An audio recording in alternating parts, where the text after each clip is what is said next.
جی مفتی صاحب، اس بہن نے سوال کیا کہ میرے بھائی کا رشتہ نہیں ہو رہا، تو آپ اس بارے میں استخارہ کر کے بتا سکتے ہیں کہ کیوں رشتہ نہیں ہو رہا، اور اس کا کوئی حساب وغیرہ بھی لگا کے بتا دیجیے گا۔ بسم اللہ الرحمن الرحیم۔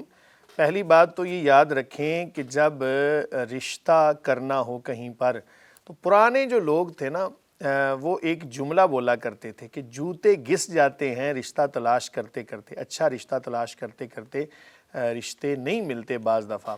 تو اللہ تعالیٰ نے جس جگہ نصیب لکھے ہیں کوئی نہ کوئی ایسا سبب ضرور بنے گا۔ تاہم آپ نے کرنا یہ ہے، پہلے تو اپنے بھائی کو کہیں کہ نیت اپنی خالص کر لے۔ نیت کیا ہونی چاہیے نکاح کے اندر؟ کہ میں جو ہے نا اس بقائے نسل انسانی کے لیے جو اللہ تعالیٰ نے حکم دیا ہے اور حضور نبی کریم صلی اللہ علیہ وآلہ وسلم کی مبارک سنت پر عمل کرتے ہوئے خود کو گناہوں سے بچانے کے لیے میں نکاح کرنا چاہتا ہوں۔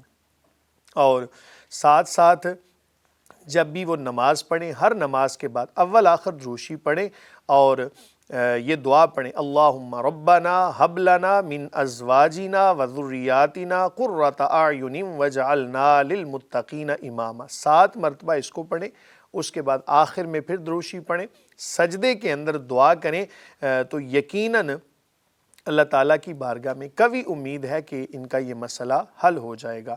دوسری بات یہ ہے کہ استخارہ کا لفظ آپ نے استعمال کیا اور حساب کا لفظ آپ نے استعمال کیا۔ یاد رکھیں کہ جب کسی امر کے بارے میں استخارہ تب کیا جاتا ہے کہ جب کوئی معاملہ درپیش ہو، فلاں کام میں کروں یا نہ کروں۔ تو اب یہاں پر تو آپ نے پہلے دعا کرنی ہے اللہ تعالیٰ کی بارگاہ میں، جب آپ کو کوئی مناسب رشتہ مل جائے تب آپ نے استخارہ کرنا ہے۔ اور اس استخارہ کا طریقہ کیا ہے کہ آپ نے عشاء کی نماز کے بعد 2 رکعت نماز ادا کرنی ہے ایکسٹرا، جن کو نفل کہا جائے گا، اس نیت کے ساتھ کہ اللہ رب العالمین میرا یہ کام کر دے اور اللہ تعالیٰ مجھے کوئی بہتر مشورہ عطا فرما دے۔ اس کا طریقہ کار یہ ہے کہ آپ نے 2 رکعت نفل ادا کری، اس کے بعد دعائے استخارہ آپ نے پڑھنی ہے۔ دعائے استخارہ آپ کو انٹرنیٹ پہ اور احادیث کی کتابوں میں مل جائے گی۔ اس پوری دعا کو پڑھنے کے بعد جہاں پر اپنے جو آپ نے کام کرنا ہے یا نہیں کرنا، اس حوالے سے آپ اللہ تعالیٰ کی بارگاہ میں مشورہ طلب کریں۔ تو جو آپ کو اشارہ مل جائے اللہ تعالیٰ کی طرف سے، یا کوئی کام خود بخود اس جانب چلا جاتا ہے، تو یہ اللہ تعالیٰ کی طرف سے ایک آپ کو مشورہ ہوگا۔ دوسری بات یہ، ایک اور طریقہ بھی سماعت کر لیں، نمازیں آپ نے ساری پڑھنی ہے۔ اگر نمازیں نہیں پڑھیں گے تو یہ استخارہ آپ کو فائدہ نہیں دے گا۔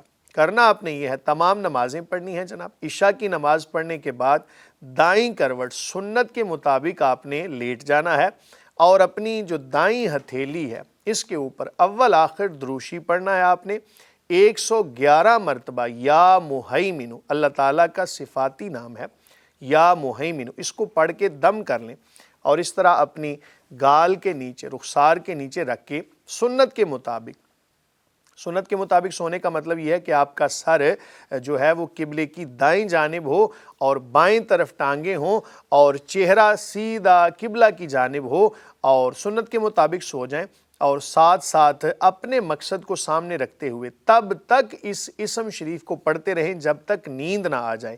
پھر بھی آپ کو جو اللہ تعالیٰ خواب میں کوئی اشارہ فرما دے وہ اللہ تعالیٰ کی طرف سے استخارہ ہوگا۔ باقی رہی بات یہ کہ کوئی کام نہ ہو تو اس کے اندر بعض دفعہ نا اللہ تعالیٰ کی طرف سے کوئی حکمت پوشیدہ ہوتی ہے۔ اللہ کی بارگاہ میں دعا کرتی رہیں، امید کرتے ہیں کہ آپ کا کام ہو جائے گا۔ مفتی صاحب، اگلا سوال احمد کوئٹہ سے پوچھتے ہیں کہ مسجد میں ایک شخص ڈکار مارتا ہے جس کی وجہ سے کوئی شخص اس کے ساتھ کھڑا ہونا پسند نہیں کرتا کیونکہ یہ اس کا معمول ہے، ایسے میں اس شخص اور باقی لوگوں کے لیے حکم شرع کیا ہے؟ بسم اللہ الرحمن الرحیم۔ حضور نبی کریم صلی اللہ علیہ وآلہ وسلم کا ایک فرمان سماعت کریں جناب۔ حضرت عبداللہ بن عمر رضی اللہ عنہما اس فرمان کو روایت کرتے ہیں کہ ایک شخص نے نبی کریم صلی اللہ علیہ وآلہ وسلم کے پاس ڈکار لیا۔ آپ اس کو ڈکار لی کہہ لیں یا ڈکار لیا۔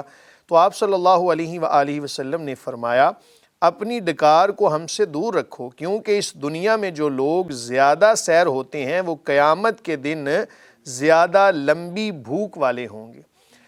مقصد یہ ہے کہ جب کوئی بندہ ڈکار لیتا ہے نا تو اس سے پتہ چلتا ہے کہ اس بندے نے خوب سیر ہو کے کھایا۔ اس فرمان ذی وقار کو امام ترمذی نے اور امام ابن ماجہ نے بھی روایت کیا ہے۔ خوب سیر ہو کے کھانا کوئی مناسب بات نہیں ہے جناب۔ ہمارے ہاں کیا ہوتا ہے کہ اگر بالفرض کوئی شادی کی تقریب میں بلا لے یا کسی دعوت پہ بلا لے تو ایک آدھ ٹائم فاقہ کیا جاتا ہے، اور اس کا مقصد یہ ہوتا ہے کہ ذرا ہم خوب اچھے طریقے سے کھانا سیر ہو کے کھائیں۔ یاد رکھیں کہ بہت زیادہ سیر ہو کے کھانا جس کی وجہ سے ہلاکت کا خدشہ ہو، یہ حرام ہے، اپنے آپ کو ہلاکت میں ڈالنا منع ہے۔ اور اس قدر سیر ہو کے کھانا کہ جناب کھانا حلق تک آ جائے، یہ غلط ہے۔ ہم سمجھتے ہیں نا کہ صرف فلاں چیز جو حرام ہے وہی ہمارے اوپر ناجائز ہے، بہت زیادہ سیر ہو کے کھانا یہ بھی جناب کراہت کا باعث ہے۔ حضور نبی کریم صلی اللہ علیہ وآلہ وسلم نے اس سے منع فرمایا۔ اور ایک اور حدیث مبارکہ سماعت کر لیں جناب۔ کریم آقا علیہ الصلوۃ والسلام کا فرمان ہے کہ آدمی اپنے پیٹ سے جو ہے نا وہ زیادہ نہیں بھرتا، اور آدم کے بیٹے کے لیے تو چند لقمے ہی کافی ہیں جو اس کی کمر کو سیدھی رکھیں۔ پھر اگر ضرور بالضرور خوب کھانا ہی پڑے تو پیٹ کا 1/3 حصہ کھانے کے لیے، دوسرا تہائی حصہ پانی کے لیے، اور تیسرا تہائی حصہ جناب سانس لینے کے لیے ہونا چاہیے۔ اس حدیث مبارکہ کو بھی امام ترمذی نے اور امام ابن ماجہ نے روایت کیا ہے۔ تو اتنا کھانے کے مطلب اپنے پیٹ کے آپ 3 حصے تصور کر لیں، ایک میں کھانا ہونا چاہیے، ایک میں پانی، اور ایک سانس لینے کے لیے بھی ہونا چاہیے۔ تو اس لیے اتنی زیادہ ڈکار لینا کہ جو لوگوں کی جناب کراہت کا باعث بنے، لوگوں کی جناب توجہ کے بٹنے کا باعث بنے، لوگ جس کو ناپسند کریں، اس سے اجتناب ضروری ہے۔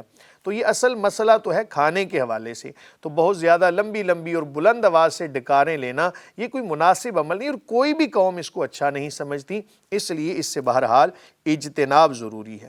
اچھا، بعض لوگ ڈکار مارتے ہیں تو لہسن کی بو آتی ہے مسجد ہی میں، اور بعض مرتبہ ادرک وغیرہ کی، تو اس بارے میں بتائیے کہ وہ اگلے کو تکلیف پہنچانا ہے، ظاہر ہے کہ وہ حرام ہوگا تکلیف پہنچانا۔ یاد رکھیں کہ جو چیز کسی بھی انسان کے پیٹ میں ہوتی ہے تو اس سے جب کوئی ہوا ایک بنتی ہے نا، تو جب وہ منہ کے حصے سے باہر نکلے تو اس کو ڈکار کہا جاتا ہے، اس سے ایک آواز پیدا ہوتی ہے، تو اس آواز کو بہرحال چھپانا چاہیے، کسی پر ظاہر نہیں کرنا چاہیے۔ تاہم اگر کسی کی اذیت کا باعث بنے تو یہ کراہت پر مبنی ہوگا کہ کسی کو تکلیف دینا یہ مسلمان کا کام نہیں ہے، اور خاص طور پہ ایسا معاملہ کر کے جناب مسجد کے اندر جانا، اور یہ خاص طور پہ نا ہمیں یہ سحری اور افطاری کے اوقات میں نا رمضان المبارک کی بابرکت ساعتوں کے اندر یہ چیزیں بڑی دیکھنے کو ملتی ہیں۔